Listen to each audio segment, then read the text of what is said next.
ಹುಟ್ಟಿ ಬಂದ ಮೇಲೆ ಸಾಧನೆ ಮಾಡಬೇಕು.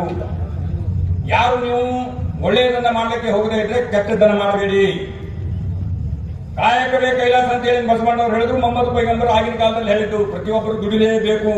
ಕೆಲಸ ಮಾಡಿ ಅದರಿಂದ ಬಂದಂತ ಗಳಿಕೆಯನ್ನ ಯಾರು ಸಮಾಜದಲ್ಲಿ ನಿರ್ಗತಿಕರಾಗಿದ್ದಾರೆ, ಬಸವಣ್ಣವರು ಹೇಳಿದ ಹಾಗೆ ಸಮಾಜದಲ್ಲಿ ಇರ್ತಕ್ಕಂಥ ಕಟ್ಟ ಕಡೆಯ ಮನುಷ್ಯನ ಕಣ್ಣೀರನ್ನ ಒರೆಸು, ಅದುವೇ ದೇವರ ಕೃಪೆ, ಅದುವೇ ಅಲ್ಲನ ಅನುಗ್ರಹ. ಆ ಕೆಲಸವನ್ನ ಮಾಡಬೇಕಾದ್ರೆ ನಾವು ದುಡಿಬೇಕಾಗ್ತದೆ. ಕಾಯಕವೇ ಕೈಲಾಸ ಅಂತ ಹೇಳಿ ನಾವು ಕೆಲಸ ಮಾಡಿ ದುಡಿದ ನಂತರ ಅದನ್ನ ಉಳಿದಿರ್ತಕ್ಕಂಥ ಹಣವನ್ನ ಧರ್ಮದ ಕಾರ್ಯಕ್ಕೆ ಸಹಾಯ ಮಾಡು. ಈ ಮಾನವ ಭೂಮಿ ಮೇಲೆ ಹುಟ್ಟಿ ಬಂದ ಮೇಲೆ ಒಬ್ಬರಿಗೊಬ್ಬರು ಪ್ರೀತಿ ಮಾಡು, ಒಬ್ಬರಿಗೊಬ್ಬರು ಚಿಂತನೆ ಮಂಥನ ನಡೆಸಿ, ಕುರಾನ್ ಅನ್ನು ಓದ್ರಿ. ಕುರಾನ್ ಅಂದ್ರೆ ಧರ್ಮದ ದಾರಿಯನ್ನ ತೋರಿಸ್ತಕ್ಕಂಥ ಸಂದೇಶವನ್ನು ಓದ್ರಿ. ಈ ಸಮಾಜ ಹುಟ್ಟೋದಕ್ಕಿಂತ ಮೊದಲು ಇಲ್ಲಿ ಯಾವ ಗುಡಿ ಗುಂಡಾರಗಳು, ಕುರಾನ್ಗಳು, ಬೈಬಲ್ಗಳು, ಸಿಖ್ರು, ಮಹಾವೀರರು, ಗ್ರಂಥರು, ಗುರುನಾನಕರು, ಹಿಂದೂಗಳು ಯಾರು ಇರಲಿಲ್ಲ. ಮನುಷ್ಯ ಜನ್ಮ ಭೂಮಿಗೆ ಬಂದಿದ್ದು. ಆ ಮನುಷ್ಯರೇ ಮಾನವ ಜನ್ಮ ನಿರ್ಮಿತ ಸಮಾಜ ಮಾಡಿದ್ರು. ಈ ಮಾನವ ನಿರ್ಮಿತ ಸಮಾಜ ಮ್ಯಾಗಿನ ಬಿದ್ದು ನೀವೆಲ್ಲ ಮಸೀದ, ದೇವರ ಗುಡಿ, ಮರಗಮ್ಮ, ಕಾಳಮ್ಮ, ಸಿಖ್ರು ಎಲ್ಲ ಮಾನವ ನಿರ್ಮಿತ ಸಮಾಜ. ನಾವು ಮಾಡಿರ್ತಕ್ಕಂಥ ಕಟ್ಟಳೆಗಳು, ನಾವು ಮಾಡಿರ್ತಕ್ಕಂಥ ಜಾತಿ ಪದ್ಧತಿ ಇವೆಲ್ಲ ಸುಮ್ಮನೆ ಇದನ್ನು ಬಿಟ್ಟು ಅರ್ಥ ತಿಳ್ಕೊಳ್ಳಾದ್ರೆ ಏನಾದರೂ ಒಂದು ಹುನ್ನಾರಗಳು, ಇವತ್ತು ಕೆಲವೊಂದು ಶಕ್ತಿಗಳು, ಈ ವಿಚಿತ್ರಕಾರ ಶಕ್ತಿಗಳು, ಎಲ್ಲಾ ಸಂತರು, ಎಲ್ಲಾ ಧರ್ಮದ ಗುರುಗಳು ಹೇಳಿದ್ದು ಒಂದೇ, ಬಸವಣ್ಣ ಹೇಳಿದ್ದು ಒಂದೇ, ಪಂಚಪೀಠ ಹೇಳಿದ್ದು ಒಂದೇ, ಹಿಂದೂ ಧರ್ಮ ಹೇಳಿದ್ದು ಒಂದೇ, ಮುಸ್ಲಿಂ ಧರ್ಮ ಹೇಳಿದ್ದು ಒಂದೇ, ಕ್ರಿಶ್ಚಿಯನ್ ಧರ್ಮ ಹೇಳಿದ್ದು ಒಂದೇ, ನಮ್ಮ ಗುರುನಾನಕರು ಹೇಳಿದ್ದು ಒಂದೇ, ಮಾನವ ಧರ್ಮ ಒಂದೇ. ಮಾನವ ಧರ್ಮಕ್ಕೆ ಜಯವಾಗಲಿ. ಎಲ್ಲರೂ ಒಂದೇ. ನಮ್ಮಲ್ಲಿ ಹರಿದಾಡ್ತಕ್ಕಂಥ ರಕ್ತ ಒಂದೇ, ನಾವು ಕುಡಿತಕ್ಕಂಥ ನೀರು ಒಂದೇ, ನಡೆದಾಡ್ತಕ್ಕಂಥ ನೆಲ ಒಂದೇ, ಸೇವಿಸ್ತಕ್ಕಂಥ ಗಾಳಿ ಒಂದೇ, ನಾವೆಲ್ಲರೂ ಒಂದೇ. ಜಗತ್ತಿನಲ್ಲಿರ್ತಕ್ಕಂಥ ಮಾನವ ಜನ್ಮ ಒಂದೇ. ಇರುವ ಸಂದರ್ಭದಲ್ಲಿ ಕೆಲವರಿಗೆ ಶರಣಬಸಪ್ಪ ಅವರು ಯಾವ ಪ್ರಕಾರ ಅಣ್ಣ ತಮ್ಮಂದಿರ ಭಾವನೆಯಿಂದ ಇರ್ತಿದ್ರು, ಅದೇ ಪ್ರಕಾರ ನಾವು ನೀವೆಲ್ಲರೂ ಅದೇ ಅಣ್ಣ ತಮ್ಮಂದಿರ ಭಾವನೆ ಇದ್ದೀವಿ. ಇಲ್ಲಿ ಜಗಳ, ಲಪಡ, ಕಿರಿಕಿರಿ ಹಚ್ಚೋದು ಯಾವುದು ನಡೆಯಲಿಲ್ಲ. ನಮ್ಮ ನಿಮಗೆ ಬೇರ್ಪಡೆ ಮಾಡತಕ್ಕಂತ ಶಕ್ತಿ ಗುಲ್ಬರ್ಗದಲ್ಲಿ ಇಲ್ಲ. ಆ ಚಿಕ್ಕಮಗಳೂರು ಕಡೆದವರು ಯಾರು ಅಂತ ಮಾಡಿ ಬಂದ್ರೆ ನಾವು ಕೂಡ ನಾಯಿಗಳು ಓಡಿಸ್ಕೊಳ್ಳೋದು. ಇಲ್ಲಿ ಯಾವುದೇ ಅಂತ ಭಾವನೆಗಳಿಲ್ಲ. ಬುದ್ಧನ ಸಂದೇಶನೇ ಪ್ರವಾದಿ ಮೊಹಮ್ಮದ್ ಅವರು ತಮ್ಮ ಜೀವನದಲ್ಲಿ ಅಳವಡಿಸಿಕೊಂಡು ಧರ್ಮ ಗ್ರಂಥವನ್ನು ಬರೆತಕ್ಕಂಥ ಕೆಲಸಗಳು ಮಾಡಿದರು. ಪ್ರವಾದಿ ಮೊಹಮ್ಮದ್ ಅವರ ವಿಚಾರಗಳನ್ನೇ ಬಸವಣ್ಣವರು ತಮ್ಮ ಜೀವನದಲ್ಲಿ ಅಳವಡಿಸಿಕೊಂಡು ಸಾಮಾಜಿಕ ನ್ಯಾಯವನ್ನು ಕೊಟ್ಟರು. ಇವೆಲ್ಲ ವಿಚಾರಗಳನ್ನು ತಮ್ಮ ಜೀವನದಲ್ಲಿ ಅಳವಡಿಸಿಕೊಂಡು ಅವೆಲ್ಲದರ ಮುಖಾಂತರವೇ ಡಾಕ್ಟರ್ ಬಾಬಾ ಸಾಹೇಬ್ ಅಂಬೇಡ್ಕರ್ ಅವರು ಧರ್ಮ ಗ್ರಂಥ ಕುರಾನವನ್ನು ಸ್ಟಡಿ ಮಾಡಿ, ಕುರಾನ್ ಬೇರೆ ಅಲ್ಲ, ಸಂವಿಧಾನ ಬೇರೆ ಅಲ್ಲ, ಅವು ಎರಡೂ ಒಂದೇ ತಾಯಿಯ ಮಕ್ಕಳು. ನಮ್ಮ ಇಲಿಯಾಸ್ ಬಾಗ್ವಾನ್ ಶೇಖ್ ನಮ್ಮ ಕಾಂಗ್ರೆಸ್ ಇದು ಚಲೋ ಇದ್ದ, ಇದು NEKSRC ಅಧ್ಯಕ್ಷ ಮಾಡಿದೆ ನಾವು. Mallikarjuna Kharge all India Congress president ಆಗಿಲ್ಲ. ಎರಡನೇ ಮಗ ಇವನೇ ಇರ್ತಿಲ್ಲ ಅಲ್ಲಿ ಹೇಳೋದಿಲ್ಲ, ನಮ್ಗೆ ಕೇಂದ್ರ ಬಿಡ್ಬೋದ. ಇವತ್ತೆಲ್ಲ ಉತ್ತಮ ಕೆಲಸಗಳು ಮಾಡ್ತಾ ಇದ್ದಾರೆ. ನಮ್ಗೆಲ್ಲರಿಗೂ ಒಕ್ಕಟ್ಟ ಕೂಡಿಸೋದು, ಎಲ್ಲಾ ಧರ್ಮದವ್ರಿಗೆ ಕರೆಯೋದು, ಎಲ್ಲಾ ಧರ್ಮದವರಿಗೆ ಕೂಡಿಸಿ ಮಾತಾಡಿಸ್ತಕ್ಕಂಥದ್ದು, ಇಂಥ ಹಲವಾರು ಕೆಲಸಗಳು ಅವ್ರು ಮಾಡ್ತಾ ಇದ್ದಾರೆ. ಧರ್ಮದ ಕೆಲಸಗಳು. ಬಾಗ್ವಾನ್ ಶೇಖ್ ನಾವೆಲ್ಲ हम आप मिलेंगे वही तो आए तो उनको बाहर भेजेंगे, गरिपार करेंगे, हम एक ही रहेंगे, हम ये सब लोग एक को एक जान दे के जिंदगी करेंगे. किसका भी इंटरफेयर करने का जरूरत नहीं है. हमारे को कोई बोलने वाला की जरूरत नहीं है. हम आए गुलबर्गा है, काजे बंजरवाद है, कलबुर्गी शरणबसप्ಪ है. ಜನ್ಮದಿನಾಚರಣೆ ಈದ್ ಮಿಲಾದ್ ಈ ಕಾರ್ಯಕ್ರಮದ ನೇತೃತ್ವ ವಹಿಸಿರುವ ಇಲಿಯಾಸ್ ಶೇಖ್ ಬಾಗ್ವಾನ್ ಅವರೇ, ತಿಪ್ಪಣ್ಣಪ್ಪ ಅಣ್ಣ ಕುಣಸ್ನೂರವರೇ, ಮಲ್ಲಯ್ಯ ಮುತ್ಯ ನಿರ್ಗುಡಿಯವರೇ, ಅಶೋಕ್ ಗುತ್ತೇದಾರ್ ಬಡದಾಳ್ ಅವರೇ ಹಾಗೂ ಎಲ್ಲ ಸರ್ವಧರ್ಮ ಗುರುಗಳೇ, ಕನ್ನಡ ಪರ ಸಂಘಟನೆಯ ಅಧ್ಯಕ್ಷರೇ ಹಾಗೂ ಪತ್ರಕರ್ತ ಮಿತ್ರರೇ, ಎಲ್ಲರಿಗೂ ನಮಸ್ಕಾರ. ಇದು ಭಾವೈಕ್ಯತೆ ಸಮಾವೇಶ ನಮ್ಮ ಇಲಿಯಾಸ್ ಶೇಖ್ ಇಟ್ಟಿತ್ತು. ಕಲಬುರಗಿ ನಾಡಿನಲ್ಲಿ ಇದು ಬೇಕಾಗಿತ್ತು. ಇದು ಎಂದೂ ನಿನ್ನೆ ಬಂದಿದ್ದಲ್ಲ. 200 ವರ್ಷಗಳ ಹಿಂದೆ ಶರಣಬಸವೇಶ್ವರ ಬಂದೇ ನವಾಜರ ದರ್ಶನ ಬರ್ತಾ ಇದ್ದಾರೆ. ಬಂದೇ ನವಾಜರ ದರ್ಶನ ಗಂಧ ಹಚ್ಚಲಿಕ್ಕೆ ಬಂದೇ ನವಾಜನಿಗೆ ಗಂಧ ಹಚ್ಚಿದಪ್ಪ ಶರಣಪ್ಪ ಅಂತ ಒಂದು ಪುರಾಣದಲ್ಲಿ ಬರ್ತಾ ಇದೆ. 200 ವರ್ಷ 200 ವರ್ಷ 200 ಬಂದೇ ನವಾಜನಿಗೆ ಗಂಧ ಹಚ್ಚಿದ ಶರಣಬಸವೇಶ್ವರ ಭಾವೈಕ್ಯ ಕೇಂದ್ರ, ಹಿಂದೂ ಮುಸ್ಲಿಮರ ಭಾವೈಕ್ಯ ಕೇಂದ್ರ ಅಂದ್ರೆ ಪ್ರಪ್ರಥಮ ಕಲಬುರಗಿ ದಕ್ಷಿಣ ಭಾರತದಲ್ಲಿ. ಬಂದೇ ನವಾಜ್ ಸೋಫಿ ಸಂತ 105 ಗ್ರಂಥಗಳು ಬರೆದ, 105 ಗ್ರಂಥಗಳು. ಮನುಷ್ಯನಿಗೆ ಧರ್ಮಗಳು ಮೊದಲು ಹುಟ್ಟಿಲ್ಲ, ಮೊದಲು ಮನುಷ್ಯ ಹುಟ್ಟ್ಯ. ಇದು ನಾವು ಅರ್ಥ ಮಾಡ್ಕೋಬೇಕು ಪ್ರತಿಯೊಬ್ಬರು.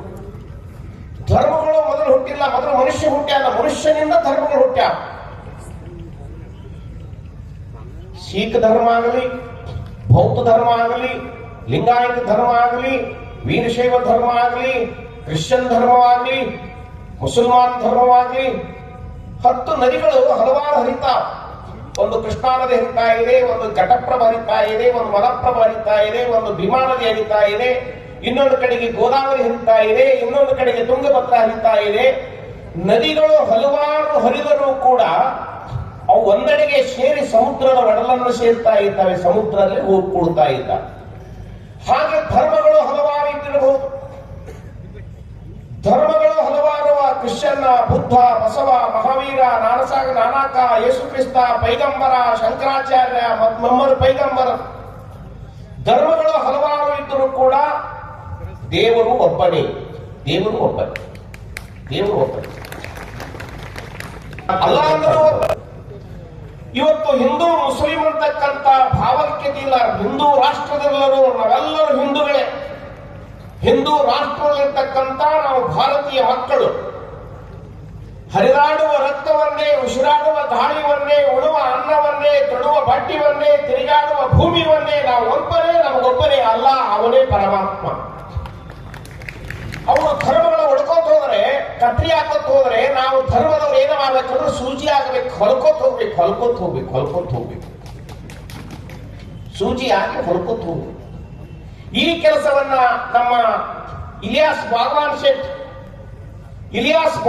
ಶೇಟ್ ಅವನ್ನ ಕಮರೂಲ್ ಇಸ್ಲಾಂ ಅವರೇ ಬಿಟ್ರೆ ಎರಡನೇ ಕ್ರಾಂತಿ ಪುರುಷ ಅಂದ್ರೆ ಇಲಿಯಾಸ್ ಬಾಗವಾನ್.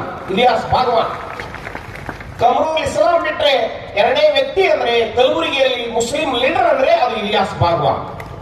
ನೀವೆಲ್ಲರೂ ಇಲಿಯಾಸ್ ಬಾಗವಾನ್ ಅವರಿಗೆ ಬೆಂಬಲ ಇರಬೇಕು. ಒಬ್ಬೊಬ್ಬರ ಒಂದು ಶಕ್ತಿ 1000 ಮಂದಿ ಶಕ್ತಿ ಇದ್ದಾರೆ. ಒಬ್ಬೊಬ್ಬರೊಂದು ಶಕ್ತಿ. ಇಂಥ ಯಾವ ಕಾರ್ಯಕ್ರಮಗಳನ್ನ ಒಂದೇ ಸಲ ಅಲ್ಲ, ಹಾಗೆ ನಡೀತಾ ಇರಬೇಕು. ಇವರು ಹುಟ್ಟಿದವರು ಇವತ್ತು ಮೊಹಮ್ಮದ್ ಪೈಗಂಬರ್ ಹುಟ್ಟು ಜನ್ಮದಿನಾಚರಣೆಯನ್ನು ನಾವು ಆಚರಣೆ ಮಾಡ್ತಾ ಇದ್ದೇವೆ. ಬುದ್ಧ, ಬಸವ, ಮಹಾವೀರ, ನಾನಕ, ಯೇಸು ಕ್ರಿಸ್ತ, ಪೈಗಂಬರ, ಮೊಹಮ್ಮದ್ ಪೈಗಂಬರ ಇವರೆಲ್ಲರೂ ಕೂಡ ಆದರ್ಶವಾದ ವ್ಯಕ್ತಿಗಳು. ಮನುಷ್ಯನಿಗೆ ರೇಷನ್ನೇ ವಹಿಸಿದವರು. ಇಂಥ ಮಹಾಪುರುಷರ ಒಂದು ನಾಡಿನಲ್ಲಿ ಅಷ್ಟೇ ಅಲ್ಲ, ಜಗತ್ತಕ್ಕೆ ಸಂದೇಶ ಸಾರಿದು. ಇಂಥ ಕಾರ್ಯಕ್ರಮದಲ್ಲಿ ನಾವೆಲ್ಲರೂ ಒಂದಾಗಿ ಕಲಬುರಗಿಯಲ್ಲಿ ಬಾಳುವ ಪ್ರಸಂಗ ಇದೆ. ಬಾಳೇಬೇಕು, ಎರಡನೇ ಮಾತಿಲ್ಲ. ನಮ್ಮಲ್ಲಿ ಹಿಂದೂ ಮುಸ್ಲಿಮರ ಭಾವೈಕ್ಯತೆಯನ್ನ ಕೂಡಿಕೊಂಡು ಹೋಗ್ತಕ್ಕಂಥದ್ದನ್ನೇ ಈ ಕಾರ್ಯಕ್ರಮದ ಉದ್ದೇಶ. एक बहुत बड़े शायर ने भी गीत लिखा था कि ना मैं हिंदू बनूंगा ना मुसलमान बनूंगा, इंसान की औलाद में इंसान बनूंगा। मुसलमान बनने से पहले, सिख बनने से पहले एक इंसान बनना जरूरी है, क्योंकि माँ की कोख में बच्चा ईमान लेके पैदा होता है। मैं बड़े गर्व के साथ, बड़ी मजबूती के साथ ये बात कहता हूं। मेरे मुसलमान भाई तो जानते हैं, हिंदू भी सुने कि ईमान क्या है। बच्चा जब माँ की कोख में होता है, ये एकता का सबसे बड़ा परिचय, सबसे बड़ा उदाहरण उस वाहिगुरु अकाल पुरख परम पिता परमात्मा अल्लाह ने दिया है। उसको समझने की जरूरत है कि जब बच्चा माँ की कोख में होता है तो मीम की शक्ल में होता है। कभी भी देख लेना, माँ के पेट में बच्चा यूं आकृति लेता है, वो मीम की शक्ल होती है। चाहे वो इंसान का हो चाहे किसी का भी हो, बच्चे को जब इस दुनिया में लाया गया, इंसान की जब उत्पत्ति की गई तो मीम की शक्ल, दैट मीन्स ईमान की शक्ल में पैदा किया। ये हमने उसको जातियों में बांट दिया है। किसी को हिंदू बना दिया, किसी को मुसलमान बना दिया, किसी को सिख बना दिया, किसी को काफिर बोल दिया, किसी को क्या बोल दिया। कि सिर्फ राजनीतिक गोटियां सेकने के लिए हमारा इस्तेमाल होता है। ये ऐसे मंच, ये ऐसी सभाएं, ये बहुत जरूरी है आज के माहौल में, इस देश के माहौल को सुधारने के लिए। मैं अपनी पार्टी की नुमाइंदगी न करते हुए, मैं एक रिलीजियस की नुमाइंदगी करते हुए, एक इंसानियत की नुमाइंदगी करते हुए बात, कुरान का फरमान है कि ईमान कभी बिक नहीं सकता। कुरान का फरमान है कि ईमान कभी बिक नहीं सकता। मोहम्मद साहब का फरमान है कि कभी मुसलमान बिक नहीं सकता।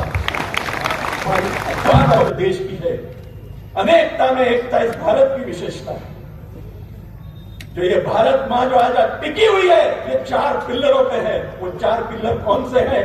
जैसे कि एक इमारत अगर हम बनाते हैं, अख्तर भाई बिल्डर यहां बैठे हुए हैं, वो मेरी बात को समझेंगे कि जब इमारत बनाते हैं तो उसके फाउंडेशन जो रहता है वो बहुत मजबूत होता है, पिल्लरों पे वो टिकती है। तो इस हिंदुस्तान के जो 4 पिल्लर हैं वो हिंदू, मुस्लिम, सिख, ईसाई है। मैं अक्सर कहता हूं कि भारत में खत्म हो जाएगी, नाश हो जाएगी व्यवस्था। अगर इसकी सभ्यता को बचाना है, इसकी अखंडता को बचाना है, तो हमको मुसलमान, सिख, ईसाई, हिंदू इनसे ऊपर उठ के इंसानियत का परिचय देना होगा। जब हम इंसानियत का परिचय देंगे, एक दूसरे को समझेंगे, एक दूसरे से मोहब्बत करेंगे, ये नहीं कि खाली बातूनी तौर पे आज अपने घर में जाओ तो रात को मेरी बातों पे ही एक बार विचार करना, चाहे वो हिंदू भाई हो, चाहे मुस्लिम हो, चाहे सिख हो, चाहे ईसाई, कि क्या हम सही मायने में इंसान हैं? कहलाने के हकदार तो है, लेकिन बने क्या? नमाज पढ़ने तो सब जाते हैं, अदा करने कौन कौन जाता है? अदा करो, उसका शुक्र करो। कुर्बानी कहती है कि जितना उसका शुक्र करोगे उतना वो देने पे आएगा, क्योंकि वो देने बैठा है, लेने वालों में ही कमी है। मोहब्बत बांटो, प्यार बांटो, नफरतों को मिटा दो। बस इन्हीं लफ्जों के साथ उनके बातें सुनने के लिए हम लोग जो जूनियर है, हमको बहुत सीखना पड़ता है अभी आने वाले दिनों में। मगर इतना तो कहूंगा, गुलबर्गे के अंदर हाल ही में हालतें बहुत खराब हो चुके थे। मैं भी कई सोशल मीडिया में स्टेटमेंट दिया था। आज गुलबर्गे के अंदर जो सेकुलरिज्म जो हमारे बीच जो जिंदा है ना, आज हम लोगों को बिछड़ने के लिए कोई भी किसका ताकत भी काम नहीं कर रहा है बोल के बोलना चाहता हूं। आज कई इश्यूज आए थे हमारे पूरे यहाँ पे, पूरे धर्म के गुरुजी यहाँ पे आए, हमारे बहुत संगठन के पूरे नेता लोग यहाँ पे हैं। आज ये जो मंच मोहम्मद पैगंबर साहब का जो हमको ये मंच है, हमारे लिए किस्मत की बात है बोल के बोलना चाहता हूं।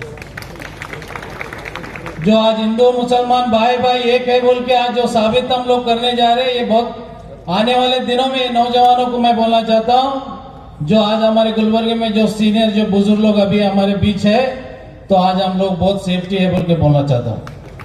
नौजवान भाई लोग, कई सियासी पॉलिटिकली पार्टी हमारे बीच आके नए नए कानून लाके हम लोगों को बिछड़ने के लिए कोशिश कर रहे हैं, मगर हम लोग नहीं बिछड़ रहे हैं। जब तक गुलबर्गे के अंदर बंदे नवाज और शरण बसप्पा टेम्पल जब तक हमारे बीच है, हमारे बीच कितनी बड़ी ताकत आए तो भी हम लोगों को बिछड़ने का कोशिश नहीं करता है बोल के बोलना चाहता हूँ।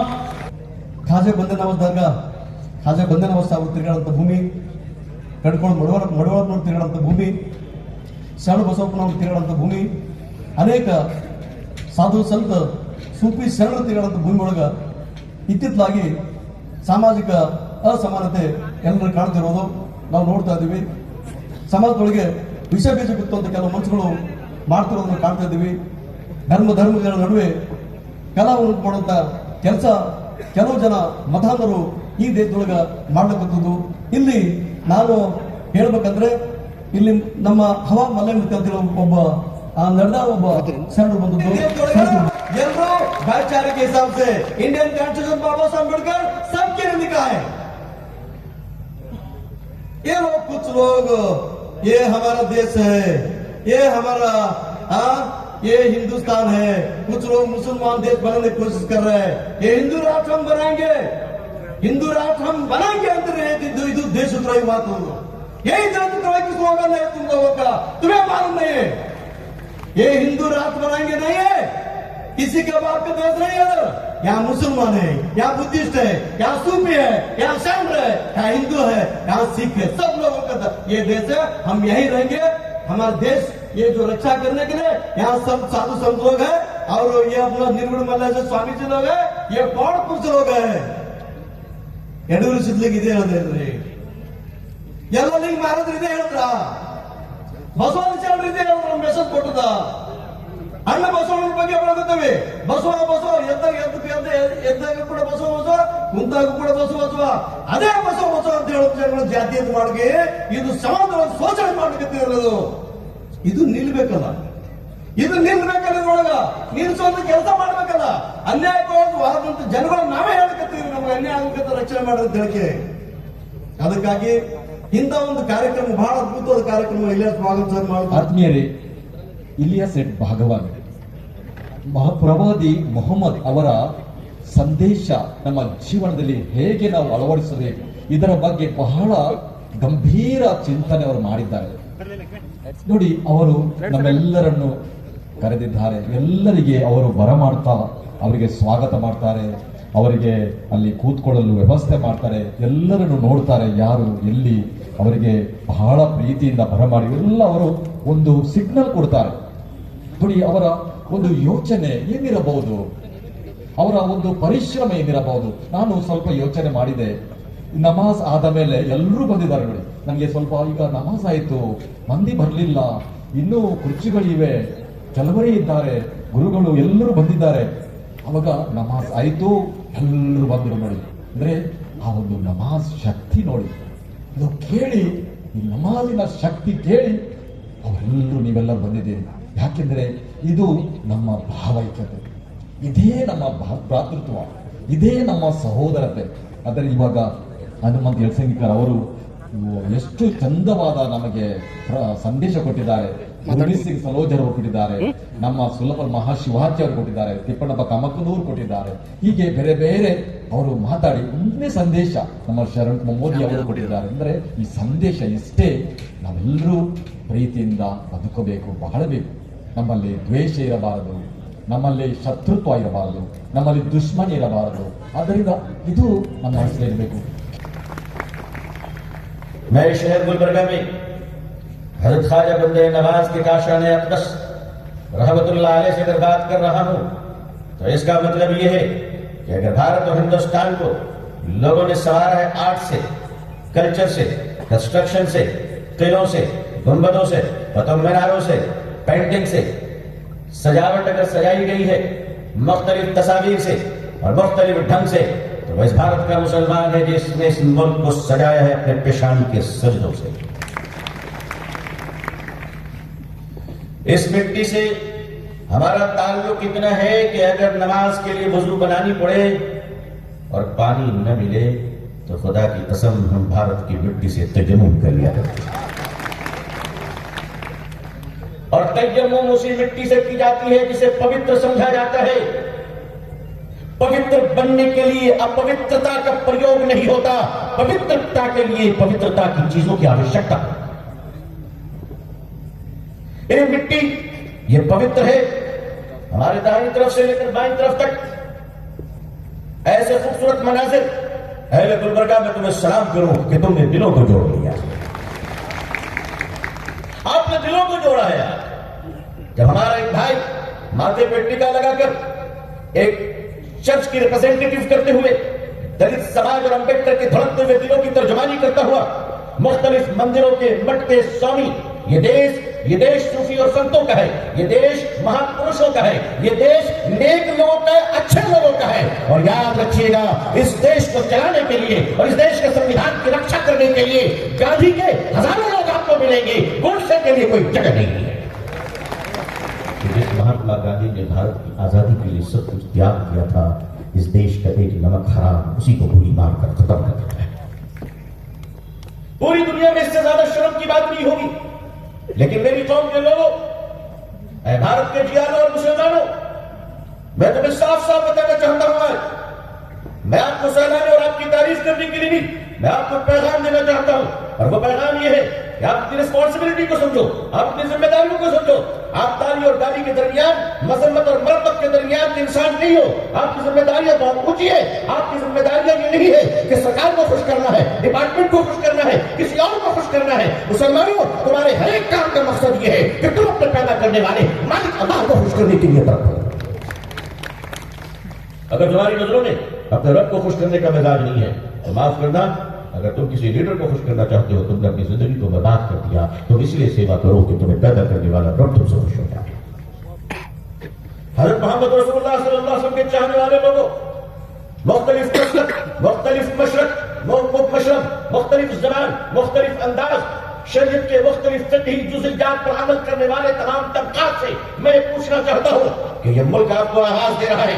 आप इस मुल्क में इसलिए तो नहीं है कि आप इलेक्शन लड़े, जीते, हारे। आप इस मुल्क में इसलिए तो नहीं है कि आप बड़ी बड़ी बिल्डिंगें बनाए। आप इस मुल्क में इसलिए नहीं है कि आप दौलत पर कब्जा करें। जिसे दौलत पर कब्जा करनी है वो कर ले, जिसे हुकूमत पर कब्जा करनी है वो कर ले। मुसलमानों, तुम याद रखो, तुम इस देश में और दुनिया में मोहब्बत के पौधे लगाने के लिए आए हो, और मोहब्बत का पौधा जमीन पर नहीं, इंसान के दिलों में उगा करता है। कोई काम नहीं, पैसा कम नहीं। तो स्वामी जी का भी शुक्रिया, और मौलाना अबू तालिब रहमानी साहब ने तो आज माशाअल्लाह तारीखी मैदान में तारीखी प्रोग्राम करके बताए, माशाअल्लाह उनका भी शुक्रिया, और हमारे फादर उनका भी शुक्रिया, और तमाम, क्योंकि आप लोग को देर हुई, हमारे जितने भी बाहर के जो मेहमान आए हुए हैं ताल्लुकों से, उनके लिए खाने का इंतजाम ज़ियाउल उलूम में रखा गया है। काफ़ी देर हो चुकी है, आप लोग को वहाँ जाके खाना खाना है। अक्सर खाई था मिल्लत फाउंडेशन के जरिए से हमारे, और जो है हमारे जमीउल माहिन की जानिब से हम सब मिलकर।